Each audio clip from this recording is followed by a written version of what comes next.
नमस्ते, मैं अलका ठाकुर हूँ और आप सभी का अलका मेडिकल क्लासेस में स्वागत है। तो आज मैं आपको क्या बताने वाली हूँ? आज मैं आपको बताने वाली हूँ जो चीज़ आपके पास है लेकिन आपको पता नहीं है। क्या पता नहीं है? आपके पास है प्रोस्टेट ग्लैंड। और वो प्रोस्टेट ग्लैंड क्या होता है किसी को कुछ पता नहीं है। क्या फीमेल के पास होता है? बिल्कुल भी नहीं, फीमेल के पास नहीं होता है। इसका मतलब ये नहीं कि आपके पास कुछ चीज़ें कम है, अब भगवान ने आपको नहीं दिए हैं, ठीक है। तो मेल के पास होता है, फीमेल के पास नहीं होता है। लेकिन एक चीज़ मैं आपको बताऊंगी कि अगर प्रोस्टेट ग्लैंड में दिक्कत होता है तो बहुत सारे प्रॉब्लम्स होते हैं। लेकिन आखिर प्रोस्टेट ग्लैंड ये होता क्या है, ये क्यों दिक्कत कर रहा है और मैम आखिर क्यों समझा रही है? अब जिन लोगों को ये वाली समस्या, जैसे कि जब आप पेशाब करने जाते हो, यूरिन पास करने जाते हो, हम बोलते हैं अर्ज। क्या बोलते हैं? अगर अर्ज बहुत तेज से आता है और कंट्रोल बिल्कुल भी नहीं होता है, और पेशाब को यानी यूरिन को करते टाइम में उसका जो स्ट्रीम है यानी जो उसका प्रेशर है वो स्लो या फिर फास्ट होता है, लेकिन आपको लगता है कि स्लो फास्ट यानी एक टाइप का नहीं है, एक रफ्तार से नहीं निकल रहा मेरा यूरिन। और इसमें दिक्कत क्या है? इसमें दिक्कत यह है कि यूरिन पास करने के बाद भी आपको सेटिस्फैक्शन नहीं हो रहा है, मतलब आपको लग रहा है कि कुछ अटका हुआ है अंदर में। तो ये वाली जो प्रॉब्लम है, प्रॉब्लम तो होती है।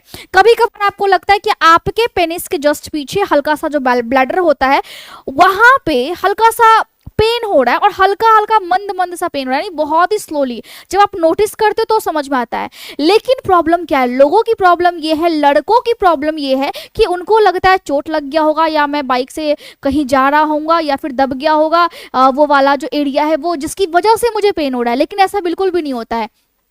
आप क्या करते हो ना, आप चीजों को समझते नहीं हो। अब देखो कि चांद पे लोग चले गए हैं, चांद पे हम पहुंच गए हैं, लेकिन आप में से बहुत से लोगों को ये नहीं पता है कि आपके पास एक प्रोस्टेट ग्लैंड नाम की चीज होती है, जिसमें अगर प्रॉब्लम हो जाए, अगर हल्की भी सूजन हो जाए तो वो अग्रेसिवली ट्यूमर में बदल सकता है, ट्यूमर कैंसर सेल में बदल सकता है, और प्रोस्टेट ग्लैंड काफी ज्यादा अग्रेसिव होकर के फैलने लगती है। अब ये जो आपकी किडनी है, ये जो किडनी है आपकी, ये क्यूट सी किडनी बन गई मेरे से, ठीक है।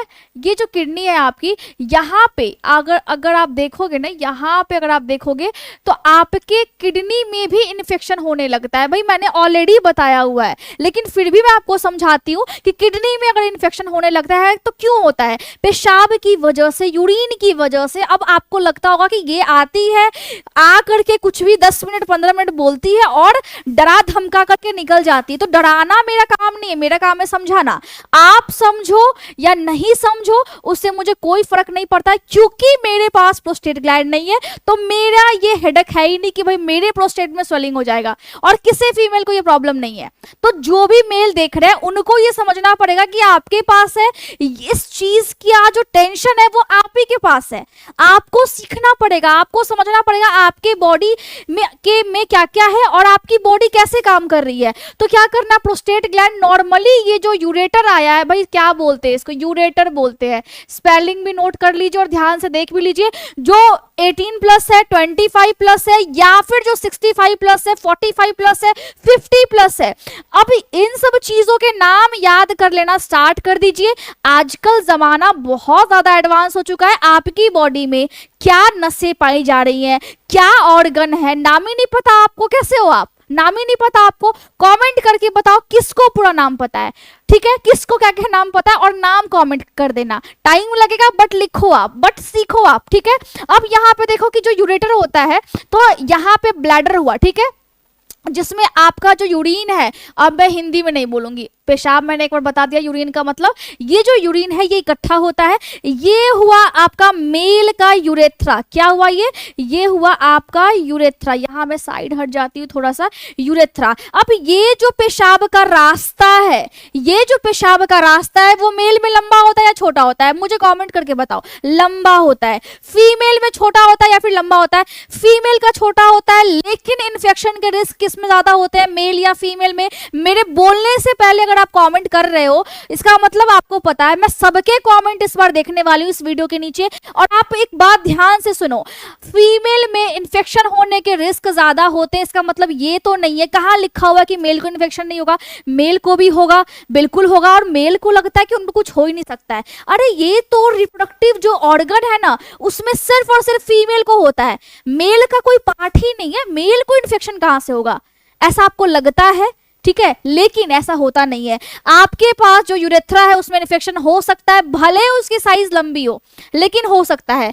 तो प्रोस्टेट ग्लैंड जो कि छोटी सी है, अखरोट के आकार की है, भाई रहती कहाँ है, एक बार ध्यान से बस इसको पढ़ लो, ठीक है। यही होता है प्रोस्टेट ग्लैंड का पूरा डेफिनेशन है। लेकिन अगर मैं आपको समझाऊं तो होती कहाँ है, यहाँ होती है आपके ब्लैडर के नीचे, जहां पे आपका पेशाब इकट्ठा होता है उसके नीचे। अब देखो कि यहाँ पे इसमें स्वेलिंग है, यहाँ पे स्वेलिंग नहीं है, भाई नॉर्मल ऐसे होता है। अब ये जो प्रोस्टेट है उसमें से एक लिक्विड निकलता है, यानी कि फ्लूइड निकलता है, और जो स्पर्म आपका निकलता है स्पर्म, उसमें ये फ्लूइड जाकर के मिक्स हो जाता है, तब जाकर के हम बोलते हैं उसको सीमेन। इसके अलावा भी इजैकुलेटरी डक्ट भी यहाँ पे होता है, तो वो अलग चीज है, मैंने पढ़ाया हुआ है आपको। लेकिन यहाँ पे सुन लो, आपके पास प्रोस्टेट है, अगर ये नॉर्मल है तो ठीक है, लेकिन एज बढ़ने के साथ साथ प्रोस्टेट में क्या होते हैं, एज बढ़ने के साथ साथ प्रोस्टेट में उसकी साइज बड़ी होती जाती है, सूजन आने लगता है। तो क्या किया जाना चाहिए, इस पे हम आएंगे। सबसे पहले प्रोस्टेट नॉर्मल और एबनॉर्मल देख लिया आपने, एक बार स्क्रीनशॉट ले लो फटाफट से। इसके अलावा आपको पता चल गया कि प्रोस्टेट में अगर कैंसर होता है तो क्या होता है। जैसे यहाँ पे ये जो ब्लैडर है इसमें कैंसर होगा तो क्या होगा, कैंसर में नॉर्मली क्या होता है कि जो सेल है वो डिवाइड करने लगते हैं। अब आपके पास एक ऑर्गन जो कि प्रोस्टेट है वो छोटे होने चाहिए, लेकिन अब क्या कर रहे हैं, सेल बढ़ रहे हैं। जब ये बढ़ेंगे तो ज्यादा स्पेस लेंगे, ज्यादा स्पेस लेंगे तो आपकी जो पेशाब की जो रास्ता है वो दबेगी, ठीक है। ये रास्ता जब दब गई तो पेशाब निकलने में दिक्कत होगा, जब पेशाब निकलने में दिक्कत होगा तो वहां पे सूजन आ जाएगी, वहां पे पेशाब अटका हुआ रह जाएगा, जब अटका हुआ रह जाएगा तो वहां पे इन्फेक्शन होगा, जब इन्फेक्शन होगा तो वहां पे वापस से वो ब्लैडर में जा सकता है, ब्लैडर से फिर इस रास्ते से यानी यूरेटर से फिर किडनी में वापस जा सकता है, तो वहां पे इन्फेक्शन होगा। भैया कितना खर्चा होगा, कितना खर्चा होगा। आप अल्ट्रासाउंड करवाओगे, आप रेडिएशन थेरेपी करवाओगे, आप हार्मोनल थेरेपी करवाओगे, क्योंकि इसमें होता है। लिख लो ये सारी चीजें, पता है या फिर नहीं पता है कमेंट करके बताओ, होता है। अब इतना खर्चा जो आप करवाओगे, इससे अच्छा है कि जब दर्द हो पेशाब करने में उसी वक्त अपनी बत्ती जला लो आप दिमाग की, ठीक है। उसी वक्त आपको सोचना है कि कुछ ना कुछ तो गड़बड़ है।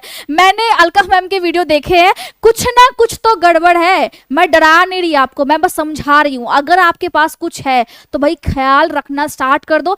आजकल कब क्या और किसको किस वक्त हो जाए ये कुछ पता नहीं लगता है।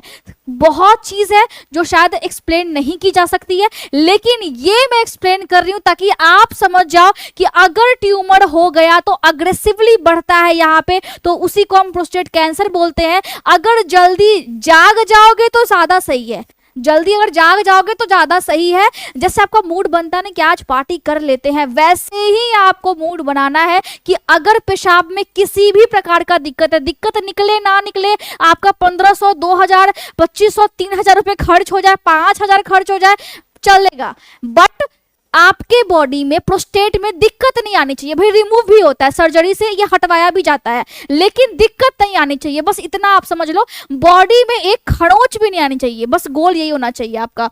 इसके अलावा मैंने सारी चीजें बता दी कि क्या क्या दिक्कत होती है, लेकिन अगर ब्लड आ जाए पेशाब में तो आपको उसी वक्त, अगर रात के 2 बजे आपने देखा कि आपके पेशाब में ब्लड आया है तो रात के 2 बजे एम्बुलेंस कीजिए और जाइए डॉक्टर के पास, क्योंकि ये चीजें बिल्कुल भी इजी नहीं है। और मैं तो नहीं झेल पाऊंगी, देख करके किसी को भी मैं नहीं झेल पाऊंगी। आप पता नहीं, बहुत से लोग अपनी बॉडी को बिल्कुल नॉर्मल लेते हैं, लेकिन बॉडी अब बहुत इंपॉर्टेंट चीज है जो शायद आपको पता नहीं है। इसके अलावा अगर आप देखोगे तो नॉर्मली जो इलाज होता है, डॉक्टर सिर्फ देखते हैं स्टार्टिंग में क्या हो रहा है क्या नहीं हो रहा है। इससे अच्छा है डॉक्टर के पास जाओ, खुद से मत देखो, डॉक्टर देखेंगे ज्यादा सही है, आप देखोगे गड़बड़ हो जाएगी, ठीक है।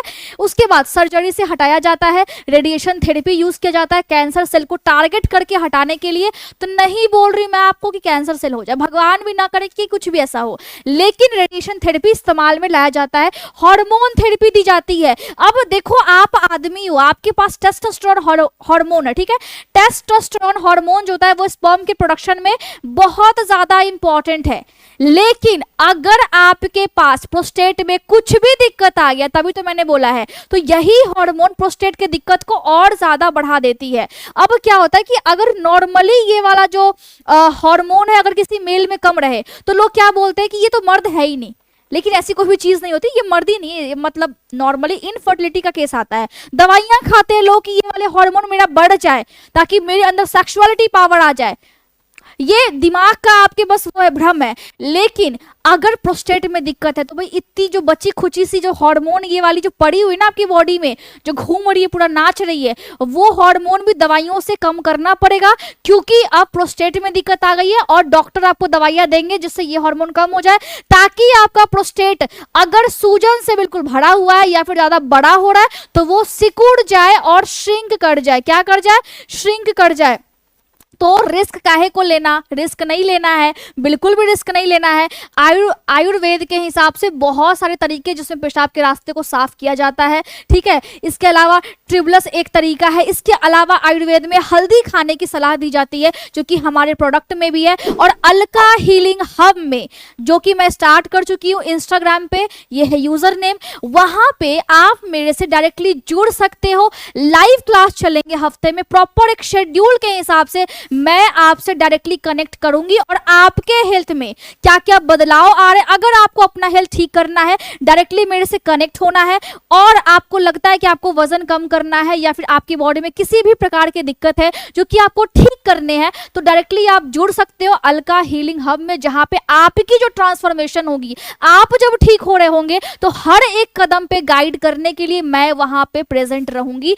हफ्ते में क्लासेस भी लगेंगे, क्लासेस वैसे जिसमें लाइव क्लास आकर के आप बातचीत कर सकते हो, अपने प्रॉब्लम्स को पूछ सकते हो। इसके अलावा डेली आपको क्या खाना है, क्या नहीं खाना, कितना वर्कआउट करना है, कितना नहीं करना है, क्या आपने खाया है, प्रॉपर हिसाब लेने के लिए मैं वहां पे बैठी रहूंगी, ठीक है। तो अलका ठाकुर वाले इंस्टाग्राम पेज पे आप जाइए और वहां पे अलका हीलिंग हब से जुड़िए, ताकि आप अपने बॉडी को ट्रांसफॉर्म कर पाओ, एक बेटर लाइफ को आप जी पाओ, ठीक है। इसके अलावा अश्वगंधा भी दिया जाता है बॉडी के स्ट्रेस को कम करने के लिए, बॉडी के पावर को बढ़ाने के लिए। लेकिन इसको गलत वर्ड में लोग सोचते हैं अश्वगंधा सेक्सुअलिटी पावर बढ़ जाएगी, ये हो जाएगा, वो हो जाएगा, ऐसा कुछ नहीं होता है। बॉडी का इम्यून सिस्टम बढ़ता है, ठीक है, समझ लो बात को। इसके अलावा सिंपल सॉल्यूशन क्या है? योगा है। क्यों योगा है? क्योंकि अगर आप मेल हो, प्रोस्टेट में दिक्कत है, तो भैया योगा करके प्रोस्टेट की साइज नॉर्मल रह सकती है, वरना एज के साथ वो बड़ी होगी। तो रामदेव बाबा का देखा है, प्रोस्टेट ग्लैंड की साइज उनकी बिल्कुल नॉर्मल है ना, टीवी पे दिखाते हैं।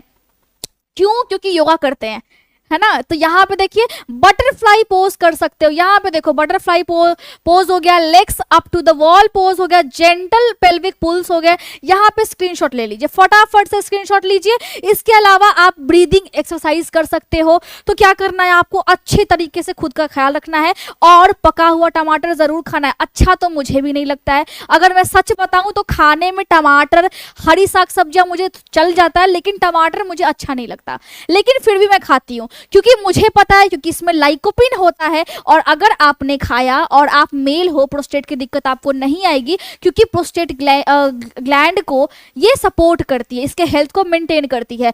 हरी साग सब्जियां जैसे कि ब्रोकली खाओगे, कैबेज खाओगे, कॉलीफ्लावर यानी पत्ता गोभी, फूल गोभी अगर खाओगे तो ये नेचुरल क्लींजर है, साफ सफाई का काम इससे बॉडी में होते रहता है। इसके अलावा जिसको भी प्रोस्टेट में दिक्कत है, दो चीज नहीं करना है, रेड मीट नहीं खाना है और दूध से बनी हुई कोई चीजें नहीं खानी है। घी से बना हुआ दूध का मिठाई नहीं खाना है, ठीक है। तो सारी चीजें नहीं खानी है और ज्यादा कोल्ड ड्रिंक बिल्कुल नहीं पीना है, सोडा बिल्कुल नहीं पीना है और बियर बिल्कुल नहीं चढ़ाने हैं आपको, अल्कोहल बिल्कुल नहीं चढ़ा करके बिल्कुल भंग हो जाना है, बिल्कुल नहीं होना है। क्या करना है आपको? नॉर्मल पानी पीजिए यार, नींबू पानी पीजिए, पुदीने का पानी पीजिए, खीरे का पानी पीजिए, ये सारी चीजें पी लीजिए, ठीक है। बिल्कुल आपकी बॉडी है और आपको ख्याल रखना है, तो आपको क्या करना है? अच्छे तरीके से खुद का ख्याल रखना है।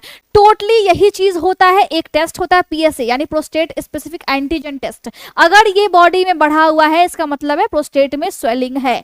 ये टेस्ट आप करवा सकते हो। इसके अलावा आपको डॉक्टर से दिखवाना है अगर सिम्टम कुछ भी आते हैं, दर्द होता है, यूरिन पास नहीं होता है, स्लो होता है, फास्ट होता है, हमेशा इचिंग होती है, वहां पे हमेशा घाव होने लग जाते हैं बाहर से ही, और बॉडी एकदम गर्म सा रहता है, तो सारी चीजें जब हो रही तो डाइट में आप बदलाव कीजिए। और अलका हीलिंग हब है, या फिर आप इस व्हाट्सएप नंबर पे स्किन के रिगार्डिंग कुछ भी पूछ सकते हो। फिर से मिलते हैं नेक्स्ट वीडियो में। आपकी बॉडी है, ख्याल रखिए, वरना मेरा तो कुछ नहीं जाने वाला है। मैं तो ख्याल रख रही हूँ, आप कब से ख्याल रख रहे हो ये मुझे बताओ। फिर से मिलती हूँ नेक्स्ट वीडियो में। Thank you so much.